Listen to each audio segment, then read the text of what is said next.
I was raped when I was 15 years. The person who raped me was a big man, and it was because I accepted to move with my friend. I don't even want to remember what happened because anyway, now I'm used to that I don't cry, but I used to over-cry every time I talk about that story because I could imagine what I went through. But now because I've talked about it so many times, I think that's what has healed me. I was hit by meningitis, so that's when the doctor said that I have to test for HIV. Then life changed from there dramatically. My mother is there, but she has another family because she doesn't like me because of the way I came.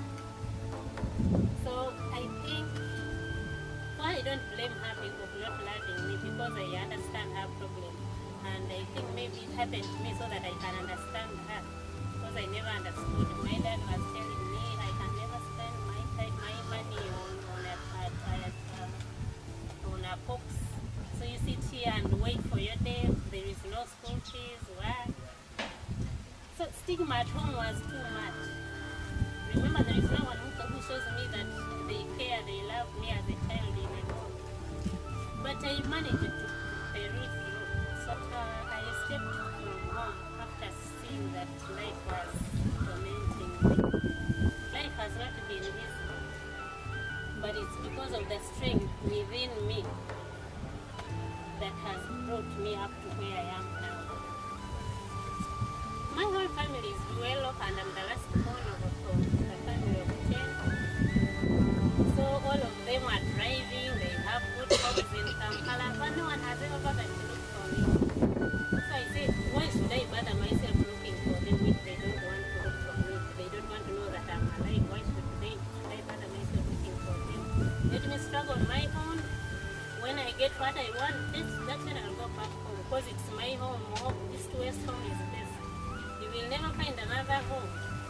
But I think they're also waiting for that time when I'll come back. And I want to challenge them that they wanted me to die in 2004, but it's 2010 and I'm still alive.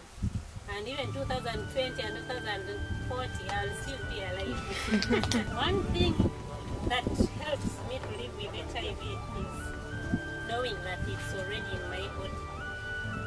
I can't do anything about it. And I feel good because I've learned to feel good.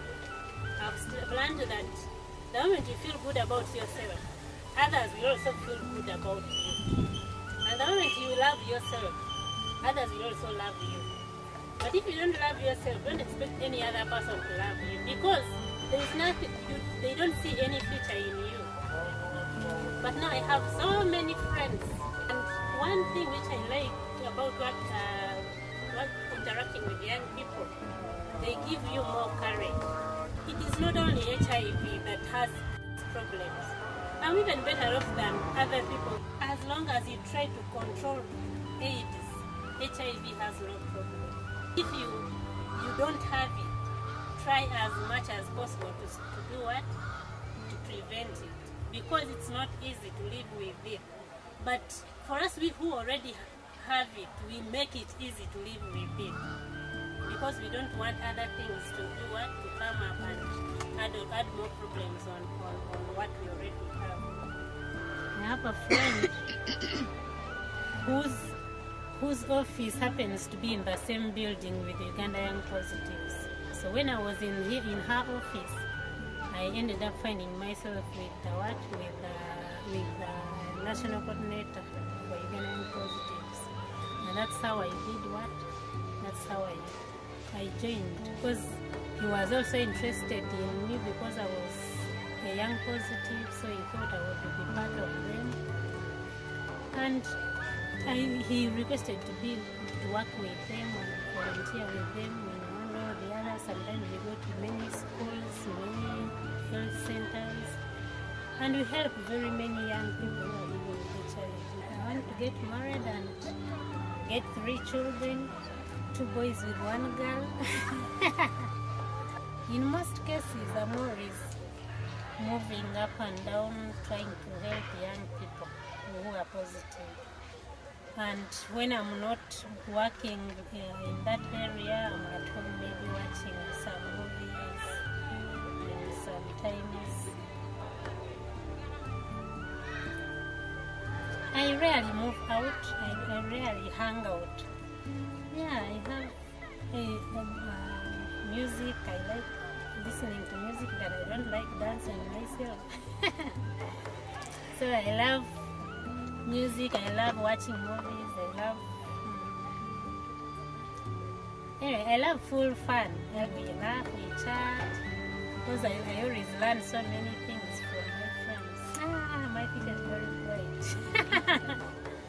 Yeah, my future is very bright because one thing is that I've tried on my own and brought myself to this level.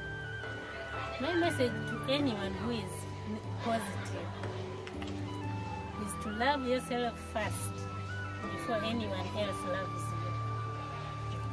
And after loving yourself, you realize that everyone loved you. But before you love yourself, you can never see that everyone loves you. Because you have that self-stigma, you have so many things attached to whatever you think, and sometimes they are dangerous. So if you love yourself first, whether you're positive or negative, it does not matter. Some of them are negative and they don't love themselves. It's not positive people that hate themselves. And those ones who are on drugs, take your drugs and know that it's part of life. Make the drugs your first best friend. That is when you can deal with life. Because I told you I was 38 kilograms, but now I'm 55. So which means if I didn't take my drugs well, if I didn't adhere my drugs, and by the way, when you adhere well to the drugs, then you are less infectious. The virus is weakened, and that's why we become strong again, and you remain strong, and you become beautiful. And if you sit there and you think you're proud and you begin abusing others because you think they are positive, then you're most likely to have it and you will be ashamed instead after finding out that you're also positive.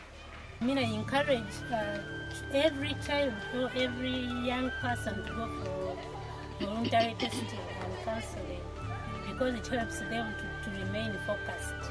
Whether positive or negative, whatever result you get, remain focused. Now it's 11 years with HIV, but I'm still strong, so I don't see any.